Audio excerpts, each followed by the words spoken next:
কাঁদছো কেন গো? আর চাচা বলো না, এক পাড়া পেঁয়াজ লাগালছিস, সংসার কি করে চালাবো চাচা? সংসার কি করে চালাবো গো চাচা? ঈদের বাজার। হ্যাঁ, ঈদের বাজারে তো খুব বেশি পেঁয়াজ। আরে বাড়ি পাড়ার হাটে নিয়েছি 2 টাকা কেজি চাচা। আরে এত কম? এত কম? আগে মেলায় তো দাম ছিল পেঁয়াজের। এত মোটা মোটা পেঁয়াজ তাই বাজারে দিচ্ছে না।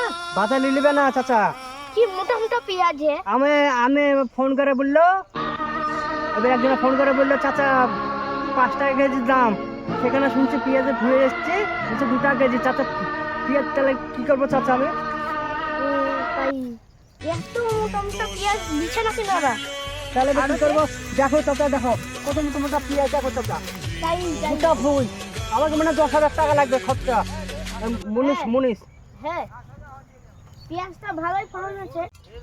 আমাকে ভিক্ষা করতেই হবে। 2 টাকা কেজি পেঁয়াজ আমাকে ভিক্ষা করতেই হবে, কিছু করার নাই।